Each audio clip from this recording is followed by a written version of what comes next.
Ms. My name is Samayor. Marta Samayoa. I have working at the Irvine Marriott for 22 years as a banquet server. However, even after all the time, I am not a full-time employee or even on call.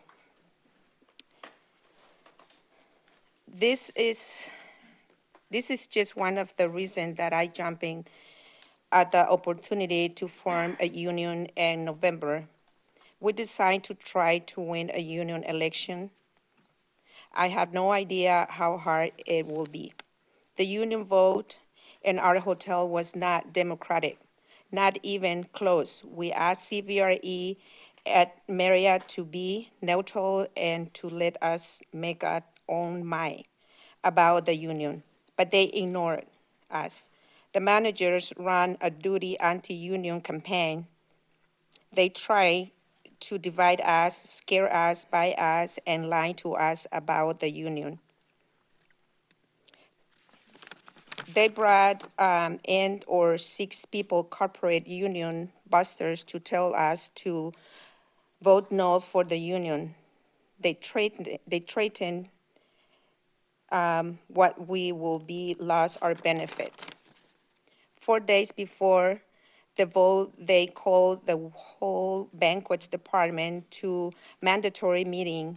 They said it was a health and safety training for OSHA.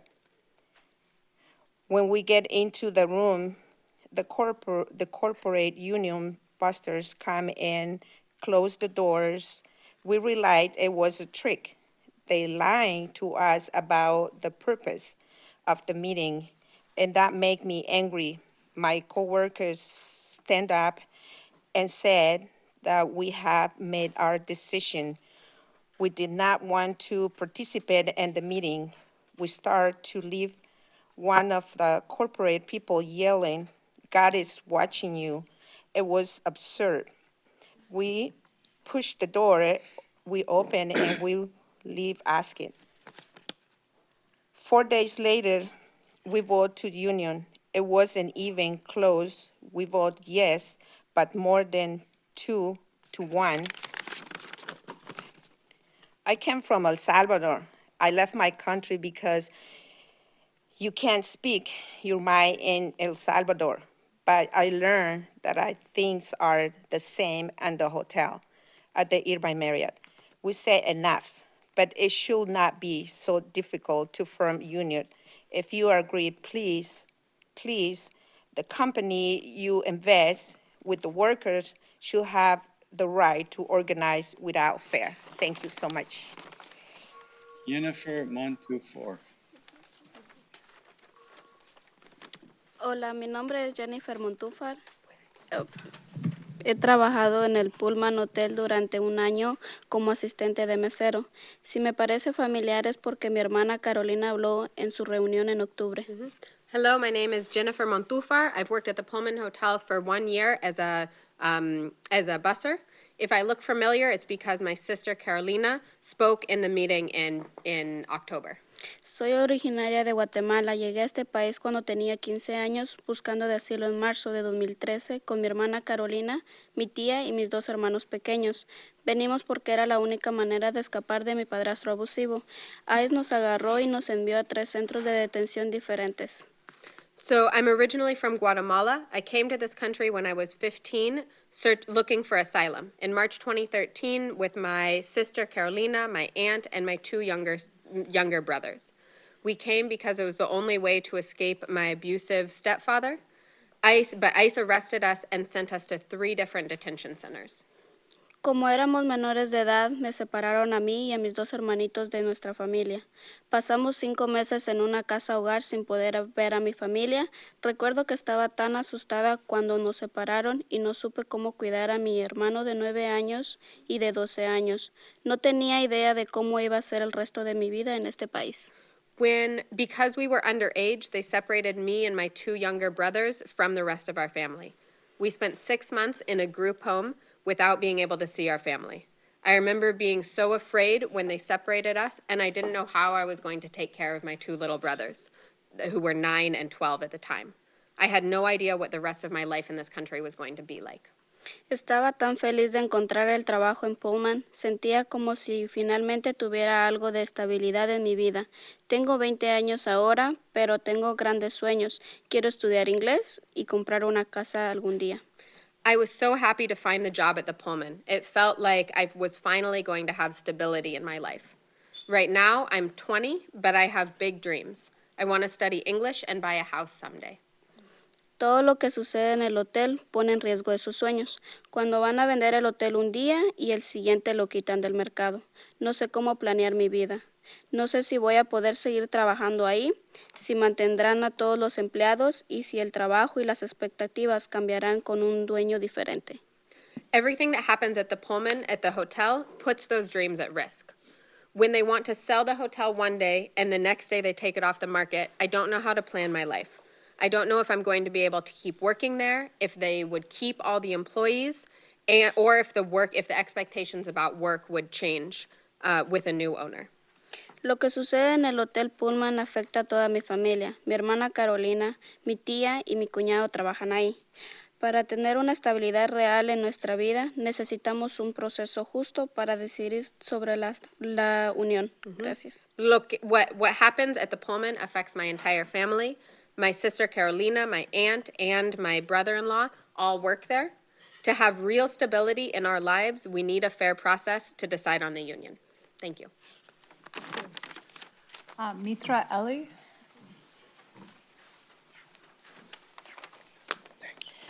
Good afternoon.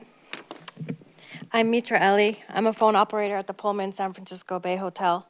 I know that you, as board members, are frustrated with the situation at my hotel, and so am I. As you know, the hotel was put on market for sale in November 2018. Just this week, 2 of my coworkers were told by the hotel's general manager that the hotel is no longer for sale. The general manager earlier told my coworkers that 7 buyers toured the hotel and none of them had come back. He said that no candidates had come to see the hotel in the last 2 months and that the asking price was just too high. What I don't understand is why you would keep investing in a company that can't turn your money into profitable returns. Why should you let CBRE and HEI drag you along with us in this fight for almost 2 years now? Over 2 years, actually. My question is, how does this end? I know that the Irvine Marriott, CBRE's management company, harassed, threatened, and intimidated workers. I'm not going to put my coworkers in a position where they face the same sort of brutal anti-union campaign. It's beyond obvious that CBRE cannot be trusted. The only way to solve the dispute at Pullman is to have a written commitment that CBRE and their management company, HEI, will stay neutral. CBRE's inaction is not good enough for me anymore. Is it for you?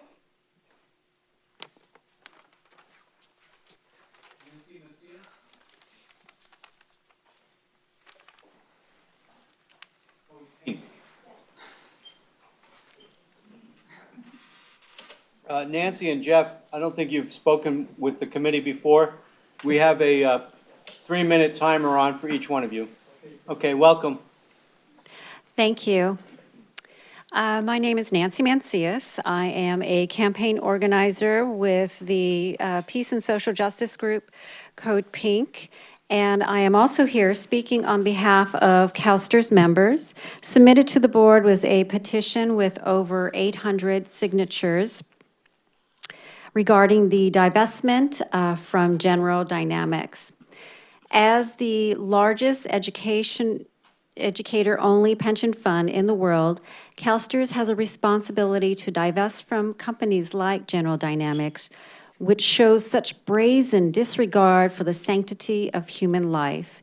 In particular, the attack on the Yemeni school bus on August 9th, 2018. An attack where 44 children were killed and 77 wounded. Even though there was an attempt by the U.S. Congress to end support of the Saudi-led war on Yemen, it does not account for the large fingerprint General Dynamics and CalSTRS investments play on the war on Yemen. As educators, our hearts ache every time we learn a child is being restricted from the basic human right of an education. However, in this instance, the most unspeakable crime has been committed with the attack on the Yemeni school bus. CalSTRS members and community stakeholders object to the millions of investments in General Dynamics. We urgently demand an immediate and complete divestment of our retirement funds from General Dynamics. We refuse to be complicit in the war in Yemen and countless deaths and displacement of children brought on by our investments in General Dynamics.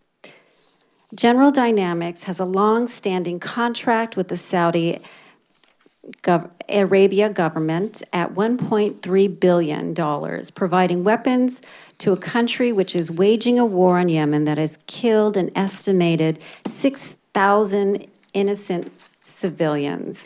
We are concerned that the weapons made by General Dynamics are partly responsible for the innocent lives.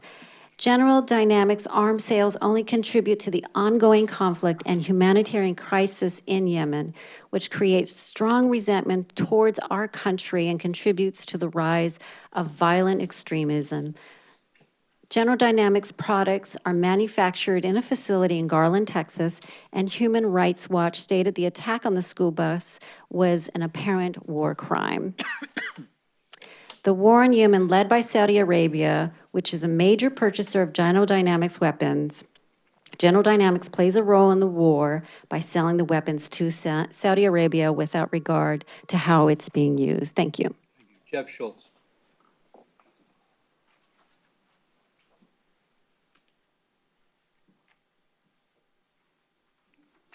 Good afternoon. My name is Jeff Schultz, and I'm a retired California public school teacher with 30 years of service. I say that because I would really like you to trust me for a moment. People generally trust teachers.